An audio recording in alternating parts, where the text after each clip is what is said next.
And what's going on, guys? And welcome to the Benches Cleared podcast, where we cover the best rivalry in all of sports. I am Jesse Gutierrez. I represent the side of the San Francisco Giants.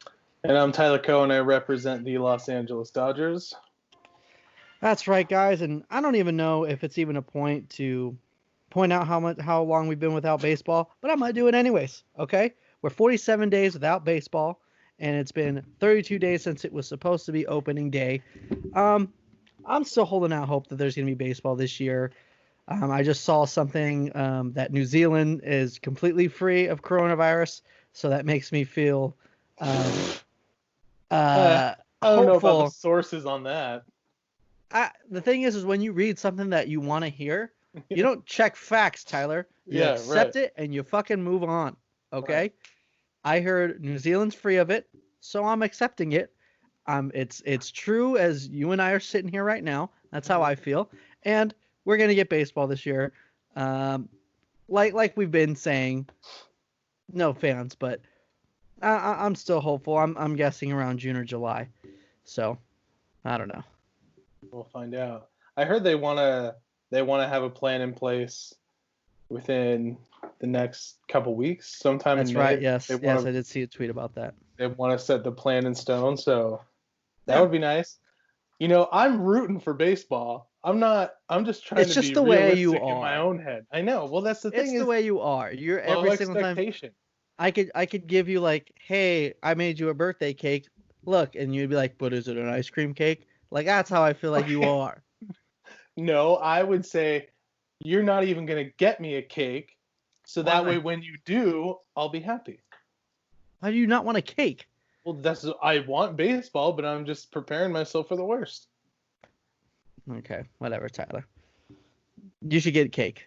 Don't like enjoy life, please. I'm And just here to eat keep it cake. real. The listeners know that I'm here to keep it real. Okay, well, keeping it real would be I love fucking cake and I want some cake. So give me the cake. Yeah, well, we'll see.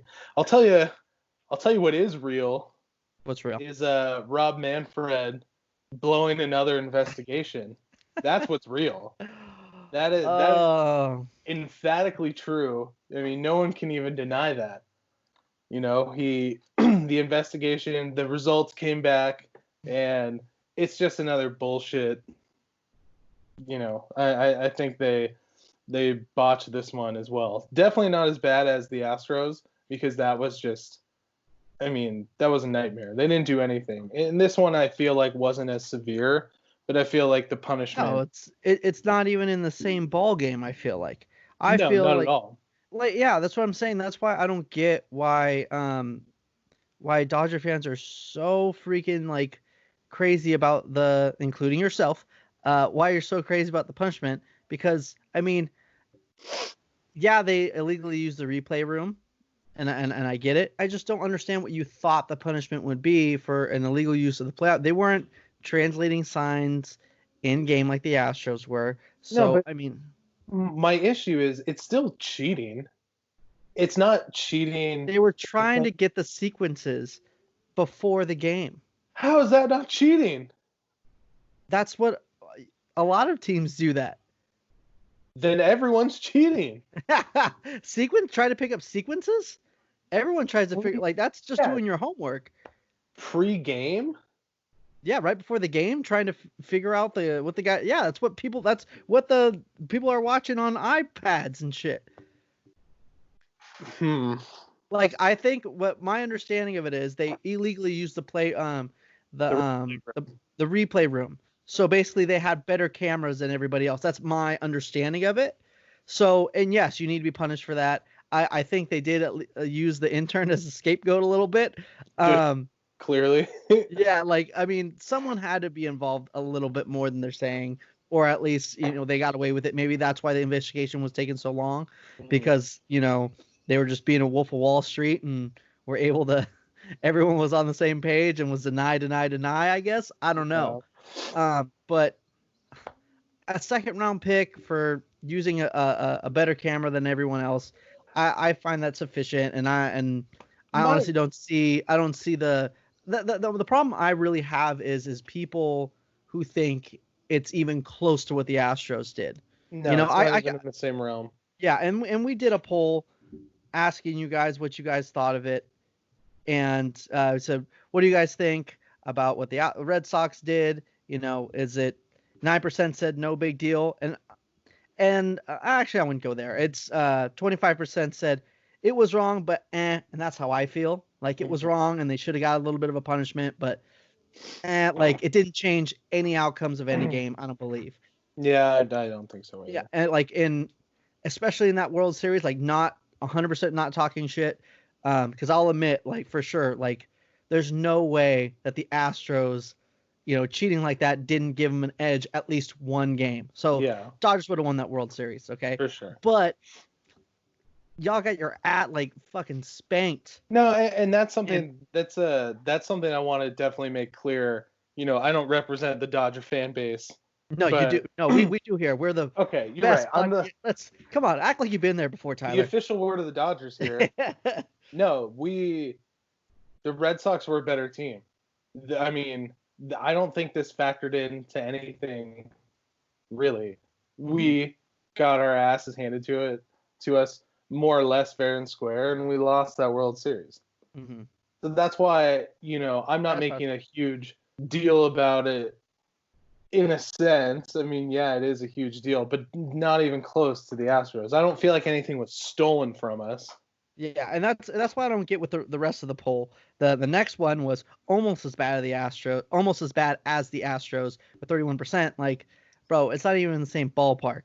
And the big thing I have with it is the winning poll, 35%, was just as bad as the Astros. So I don't know if people are misinformed or like. Well, I think it's just an emotional thing, When you have this emotional connection, you just want to just complain and feel like you were wrong. Definitely. So that's what it is, because if this were coming from the Giants' perspective and I was a Dodgers fan voting on the Giant poll, I would be like, no big deal, but the other way around, I'd be like, yeah, this is huge. Yeah, and that's what my homeboy Gudarino, my homeboy Big Easy, or when he lost a bunch of weight, we call him Medium Easy. He said the same thing that basically we're saying. So the Sox were a buzzsaw that season. Only thing I'm bummed about is they didn't really need to go to that extent, to compete, and it's not even in the same league as what the Astros did, and like that's what I'm saying. Like, don't compare it to what the Astros did, because then you're just diminishing what the Astros actually did. That's how I feel. Yeah. I feel like you can make a comparison, though, that, and I think a lot of this might be coming from people don't feel like the punishment was harsh enough for the Astros? for the Red Sox, and that's maybe where there's kind of this linear connection between them and the Astros, because, like you and I were talking before we started, that I just don't think AJ Hinch or Alex Cora should ever be able to manage again. But all they're going to have to do is take a year off, which potentially might not even be a season anyways. Yeah. So, it's, I can understand the frustration, but no, I don't think it was nearly as bad as what the Astros did. Yeah, it's not even close. But to switch over a little bit, we do have a little bit of, I guess, maybe Giants news. This is what happens when there's no season. Everyone looks for a story.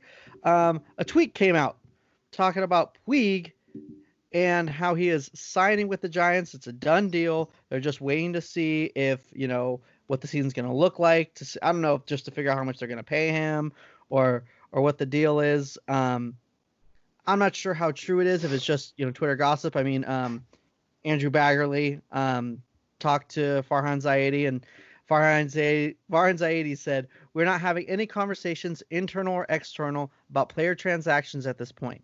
So it's weird to me that it would come out right now. Like, I don't believe it's true, to be honest with you, because it's like, what the hell are we doing here? Like, are we going to let the young outfielders play? I don't understand it. It makes absolutely no sense to me. I'm not saying that I'm not a Puig fan, obviously. These bat flips are ridiculous. You hit a single and you hit a bat flip. That's just stupid to me. Okay. You hit a bomb. Yeah. Bat flip your ass off. I don't care. But I mean, just the whole thing with it, I'm not a huge fan of him, but he's a good bat. So I wouldn't mind him in the lineup, but You're gonna love Puig if you guys sign Puig.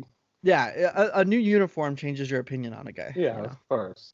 Yeah. But I mean, if he's not wearing a Giant uniform, I'm not a huge fan of the guy. I'm You know what I'm kind of thinking about this whole thing is, I think Farhan's lying, and they are having these conversations, and this could be, kind of an internal thing where people in the know inside the baseball world kind of know the trajectory of maybe where the season's heading and okay. dates and kind of plans. So maybe Yeah. they're anticipating something happening soon, and that's why they're starting to have these conversations. So, for you being an eternal optimist, this is a good sign for you. Yeah, I understand that, but me personally, I want to see, Jalen Davis in the outfield. I want to see Austin Slater in the outfield. I like seeing those young guys get that chance, especially when it's not a season where you're expected to win. So that's why and I even said that I was a little disappointed to sign Hunter Pence, and I fucking love Hunter Pence. Got a man crush on the guy. So it went, but then they came out like, well, he's just gonna hit left-handed pitching. He's getting partial time. So okay, that makes sense, I guess. Like it's it's plausible. I don't get the Puig thing because they even said they won't sign Pilar because he's like an everyday type player. So Yeah. I would imagine Puig would be the same because he has opposite splits. Yeah, but I think it's right-handed. I think with Farhan having the relationship maybe that he has with Puig and just being the kind of GM that he is, I mean, you might be able to see a 1-year, $6 million deal, which that's nothing. That's such such a bargain. Yeah, here's the thing though with Farhan, I've noticed. Farhan never lies. It seems like when he tells like what he's gonna do, he just gives such a broad view and he does exactly what he's doing, but he doesn't tell you what he's doing, if that makes sense. Yeah. He dances around the question, but it's all factual. That up to this point at least.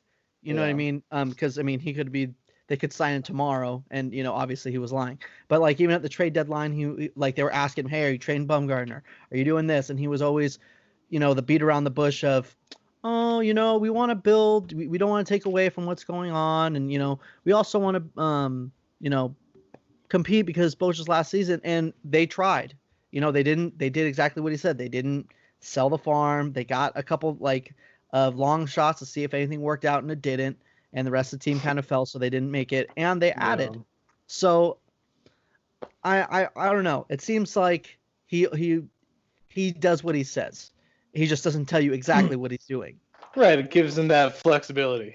Exactly. But he doesn't seem, like I said, he doesn't seem like a liar to where he's like, nope, we're not having conversations. And then tomorrow we get a notification that it's official that he signed. And Puig obviously signs a 5-year deal tomorrow. Yeah. Yeah, and I hated how, when they announced the Wilmer Flores deal, it was like Farhan's first multiple year deal, and it was like a 2-year, $4 million deal. It's like, yeah, it's multiple year, but is it though? Yeah, right. Is it? I don't know. Yeah. If I see that headline, I'm like, oh man, he signed someone for 7 years. $90 million. Yeah. Well, I wouldn't give him that much. I would, especially because it came out as Wilmer Flores. I was like, oh, they signed him maybe for like 3 years, 4 years, which was a lot to me. But 2 years, yeah, I don't know. Doesn't make a whole lot of sense. Yeah. But yeah. All right, well let's get into what exactly what you all been waiting for, the big moment. We're gonna get into the ultimate playoff team. Hey, what's going on? This is Tyler Beatty with the San Francisco Giants, and you're here listening to Benches Cleared podcast with Jesse Gutierrez and Tyler Coe. Go Giants, beat LA. Ultimate playoff team. Back at it again with the ultimate playoff team. We're just going to go over the rules really quick just so we're up to date. We're making the ultimate playoff team for both the Giants and the Dodgers, starting when both teams moved to California. We asked you guys to vote for the past couple weeks on different players, fan favorites. We even threw a couple jokes in there. A few guidelines. Longevity is not in the question. You could base your answer solely on one season. You could use any player that's played on the Giants and Dodgers, but you have to use the years they played on them. Like, for instance, you can't use, like we said last week, can't use Randy Johnson, because he played 1 year with the Giants. You can't use his Arizona years to justify your argument. So we're going to start it off. We're going to go in order, how they're numbered on the scorecard. We're going to start with first base. So for first base for the Dodgers, guys, we gave you guys the poll of Eric Karros, Steve Garvey, Adrian Gonzalez, and Wes Parker. 19% of you went with Eric Karros. 19% of you also went with Adrian Gonzalez. 10% of you went with Wes Parker. And the majority, 52% of you went with Steve Garvey. For me, this one was kind of tough, because I had to kind of look through the numbers because I wasn't alive when Steve Garvey was playing. Poser. And, he should have been alive. Real just fan so would have everyone's been aware, alive. I wasn't aware or wasn't born or alive in any of the 80s. So I'm strictly a 90s kid here. So going through the number, initially I wanted to say Eric Karros just because I grew up watching him and, that was my childhood. But going through the numbers, Steve Garvey, for me, is definitely the right choice. And I mean, Steve Garvey is one of the most famous Dodgers. And then obviously you'll see kind of the theme going throughout this poll. There's a very famous infield that played together for, almost 10 years. But I'm going to go, with Steve Garvey on this one.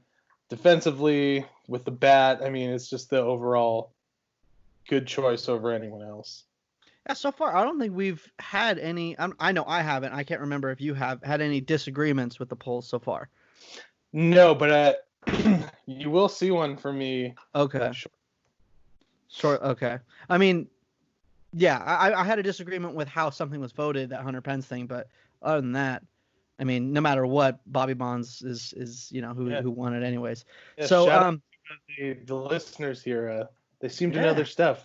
We all seem to be in line with one another. Because if we said it, that means it's obviously correct. So right. It would have to line up with what we say. Universal truths. This is definitely the hardest poll, I think, for position. I think the starting pitching is going to be a little crazy, but first base, it's all-time great Giants, which has made it really hard. Will Clark got 39% of the vote. Orlando Cepeda, he got 6% of the vote. I had a little bit of a toss-up with who I was going to put in as far as JT Snow versus Brandon Belt, but looking at just the offensive numbers, JT Snow was just a masher, dude, and I think and that's also my childhood too, but I don't exactly remember all the stats, so it was nice to look back and remember that. Yeah, I kind of knew a little bit when I was little, just remembering him. He was actually the cake topper on my wedding.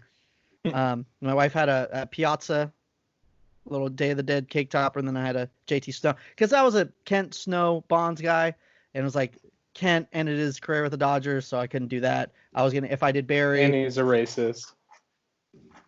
Yeah, exactly. Yeah. So he'd probably be pissed, like a Mexican wedding. My kid. What is this crap? Yeah, and then I was gonna hear steroid jokes all day for Bonds, so I went with JT Snow. But back to the poll. Sorry. Obviously the winner. It sucks that Will Clark's gonna be voted out because he just happens to play first base like Willie McCovey. So especially Orlando Cepeda too. He didn't get any love, which kind of sucked. And he's an amazing, all-time great player. But I mean, when you're up against Willie McCovey, you're kind of fucked. I do like a guy. I can't see the rest of his Twitter name. Devin the Milk something. I don't know.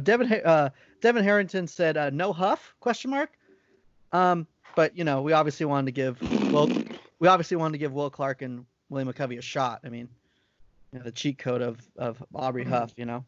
Yeah. Well, Aubrey Huff's just not a cool guy. So I literally was tempted to put him on there just so I can get a bunch of tweets back. Yes. Exactly. If he would have won, dude, I would have quit the podcast. I would have burned this whole thing down to the ground. We wouldn't have mentioned it. We would have just made up a poll and said we put it out. Anybody else? Yeah. So moving along, we're gonna head over to second base, and for the Dodgers, there was pretty good group here. So we polled Steve Sax, Davey Lopes, Jeff Kent, Max Muncy. 18% of you went with Max Muncy, 21% of you went with Jeff Kent, 25% went with Davey Lopes, and then Steve Sax at 36%. This one was super interesting to me because one, Max Muncy, I kind of just threw him here at second base since I didn't put him in the first base poll, even though I think he's more of a first baseman. I think he's actually become, I mean, he's a pretty solid second baseman. For how big that guy is, he can really move. And then obviously, you know, he has the offense Yeah, exactly. to match. So kind of weird that he was last, but I think that really speaks to how well, you know, how elevated these other players are. Jeff Kent, 21%. You know, he had Still had some good years with the Dodgers. He had some great years with the Dodgers. So that makes sense.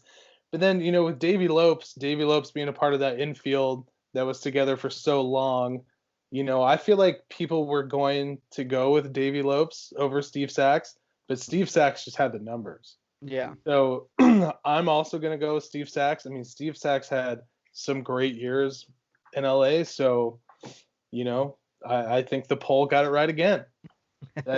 Final answer. There, yeah. So everyone went with Steve Sax. I'm also going to go with Steve Sax.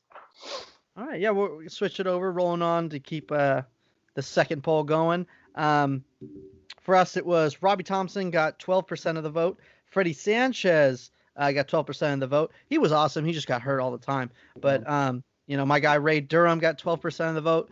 I fucking loved Ray Durham, man. I actually still have one of his jerseys. So I like him a lot. But at the same time, when you're in the same poll as Jeff Kent, and that he had his prime with us. So what can you do? Racism aside, Jeff Kent, I agree with the poll again. Yeah. What can you do? It would have been very funny if he would have won both. If he would have won both, yeah. Yeah. That would have been good. All right, so moving on to third base. For the Dodgers, we gave you Juan Uribe, Ron Cey, Justin Turner, and Adrian Beltre. Juan Uribe came in at 8%. Ron Cey came in at 20%. Justin Turner and Adrian Beltre both at 36%. And, you know, for the tiebreaker here, I'll be the one to break this up. I'm going Adrian Beltre all the way. Yeah. I mean, without question. Yeah, Adrian Beltre is a monster, dude. Yeah, I mean, he broke into the league at 19 years old. In 2004, I believe it was his last year with the Dodgers before he went to Seattle. I think it was 48 home runs or 49 home runs, which tied with Sean Green for the franchise record.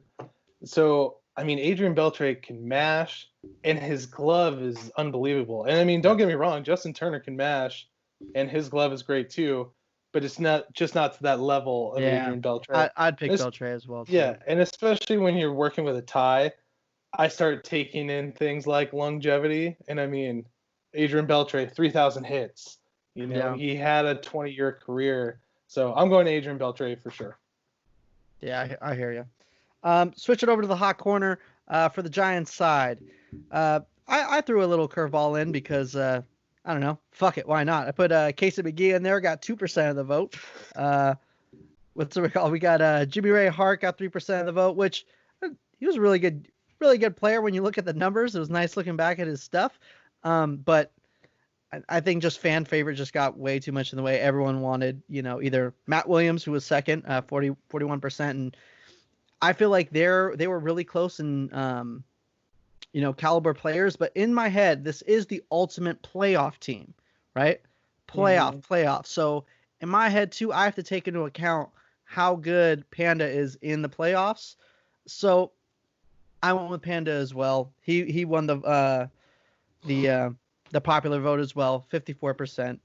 Yeah, man, fucking love that dude. And I hated him when he left. I got so upset because I think him going out kind of bashing everybody else except for Pence and Bochy and, you know, leaving for, I don't know.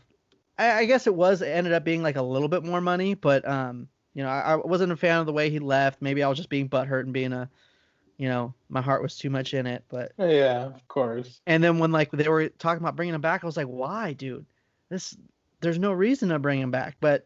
Dude, I don't know what it is when he gains weight and is in a giant uniform. He can mash, man. Yeah, skinny Pablo wasn't as fun as Fat Pablo. No. Dude, you got to feed the panda, dude. Yeah. Get him as big as you can. He mashes. For sure. All right, so we're going to close it out with shortstop. And here's going to be the one that I disagree on kind of. So for shortstop, for the Dodgers, we gave you guys Maury Wills, Bill Russell, Rafael Furcal, and Corey Seager. Bill Russell and Furcal both came in at 7%. Corey Seager came in at 29%. And Maury Wills came in at 57%, which is the right answer. Objectively speaking, that is the right answer. However, my person that I would choose, I didn't even put on the list because my favorite Dodger as a child is Cesar Izturis. And I would choose Cesar Izturis at shortstop. Did you just do a trick question? Why didn't you at least put him in the poll? Exactly. Here's why. Kick out Bill Russell. Let him kick rocks, bro. Because I would get roasted if I put him in there. So here's the thing. Oh, so you come on now. Cesar Izturis. So here, perfect example. Here's my Cesar Izturis signed ball right here. I love Cesar Izturis. He's my boy. Why? So because he was small, he was just a little guy who hit for average and had a great glove. But when I was going back through the numbers and looking at everyone's WAR comparison, I mean, there was a couple of years where he had like a negative WAR. And I mean, his stats, he had one All-Star season and he hit like 300. His stats weren't that great. And he was only with the Dodgers for about 3 years or so. But I love Cesar Izturis. He's my guy. But objectively speaking, yeah, Maury Wills is the answer for sure. So the poll got it right. I'm getting it wrong, but I'll stand by my decision. I don't know how to feel about WAR exactly, because I when I was looking to put JT Snow or Brandon Belt in the first base poll, I was looking through the stats, and Snow had like, I wish I had it in front of me. I wish I would have remembered, because I remember it was a huge difference. I don't know if it was double, but it was like close to being double. Belt has a better WAR than JT Snow. And it just doesn't make – you can't tell me – you can make an argument that Brandon Belt's a better player maybe. I can get that. But you can't tell me that Brandon Belt is 2 times the player JT Snow is. Yeah, no. That doesn't make any sense to me. And that's what, I hate when they bring up the comparisons. Like they do it with Mike Trout a lot. Like look at his career WAR versus Mickey Mantle or Ted Williams. And it was like, it was a different game back then. We're like now we don't look at batting average as necessarily a highlight of a hitter. I always look at average. That's the first thing. Too. I look at home runs and average. But now with you got to look at on base percentage too, though, because that is important. How much someone strikes out and how much somebody walks. Right. But what I'm saying is now with the advanced metrics, batting average is kind of I don't want to say a thing in the past, but it's not really something people focus on.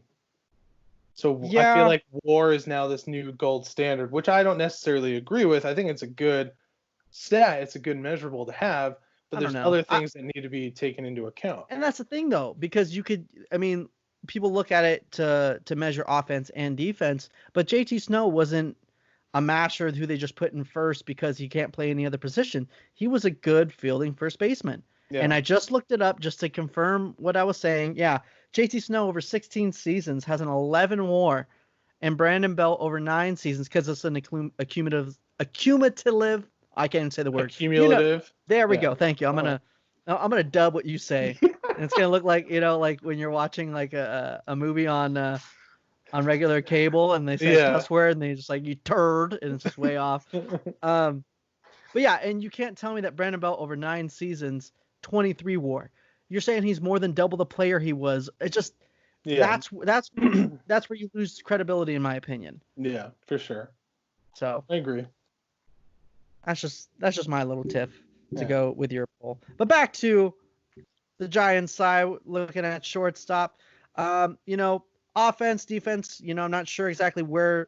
Shortstop is such an important defensive position, I feel like, where you would have to take some defense into concern. But 9% said Edgar Renteria, 14% said Omar Vizquel, which is all defense. The guy's probably one of the best shortstops of all time if you're looking at just defense. Mm-hmm. You're looking at Rich Aurilia at 17%, which Rich Aurilia was a masher. So if you're just going for offense, Rich Aurilia is the way to go. I get it. But I agree with the poll. Brandon Crawford, 60%. He's had very above average above average offensive years. He even won a Silver Slugger one year. So you could definitely argue that because his glove is just so good. I mean, even now, I feel like people like are saying like, oh, he's not what he was, and maybe he's not, but he's still very good. Yeah. And he's had huge offensive moments in the postseason. Obviously, the Grand Slam, in the wild card game, and a bunch of like little things here and there. It's just I'd pick Brandon Crawford, hands down. Yeah, I feel like you have, like Rich Aurelia is a lot of offense, and then Vizquel and Renteria are huge names. Yeah. But when you take into account our rules, it's kind of easy to push them to the side. Exactly. Maybe some people didn't read up on the rule because my guy, Big K, Bubba Kellen, said I'd take Edgar in his prime in a heartbeat, but Well, yeah. That's why you got to stay updated on all of our tweets, man. Yeah, I would read everything, man. I would take 1997 Miami Marlin version too, exactly. but we can't do that. Yeah, that's why I agree with Matt Dennis at Matt Dennis 9. Crawford easily best defensive shortstop. We had more than adequate offensive player. So yeah, exactly. He's not a masher, but his defense is so good, and he has good enough offense to be in there. I feel like. Yeah. No, I agree. So moving forward, the polls that are going to be coming out this coming week, we're going to be doing catcher, and then we're going to be doing bullpen. Mm-hmm. And I feel like this is going to be the most, pitching in general, they're going to be the most contentious debates. So I'm really looking forward to it. I'm really looking forward to the polls and what everyone's going to say, because I feel like there's going to be some heated arguments. So I'm getting charged up for that. It's gonna be hard to do the polls too. The way we're gonna structure it, it's gonna be 3 bullpen spots. The 3 bullpen spots with the catcher. We're just gonna throw, I guess it would be seven names out there. You can only do 4 at a time at Twitter, so you put in 4. One's gonna get knocked off, obviously, because of, they're gonna win. So and then you just add another name in there. So if you're planning on voting for a guy, because you don't want him knocked out, that's not going to happen. So just vote the best bullpen guy first, because the guy that you're thinking of, your second best, that you want to keep in the poll, that you want to win because you want him on your team, he's going to be there again the next round. So just number 1 every single time, if that makes sense. Did I explain that adequately, you think? Yeah, I mean, you guys will see it too. Obviously for the Dodgers, Eric Gagne is probably going to be the first one that's plucked, and then everyone else will remain. So you'll get it when you see it. Yeah. Talking about Eric Gagne and then talking shit about Bonds or being on steroids. Come on now. Bro, he had a damaged retina. Okay, he needed steroids. Yeah, a retina. That sounds his eye hurt, for Christ's sake, all right? I stubbed my toe. Let me take some roids. Whatever. Sure. Well, thank you guys very much for listening to this episode. This episode has been brought to you by Renovation Candle Company. I didn't say it right. You can tell Renovation Candle Company pays a lot of money for the sponsor. Exactly. Since everything's so tight. But you're stuck at home. Make your home smell nice. Renovation Candles. They smell great. Just ask Tyler. That's true. They do. And you can take that to the bank. Well, thank you guys so much for listening, and we'll see you next week. Or actually at the end of this week. Probably. Right? We'll see you when we see you. We'll see you when we see you. Thank you guys for listening.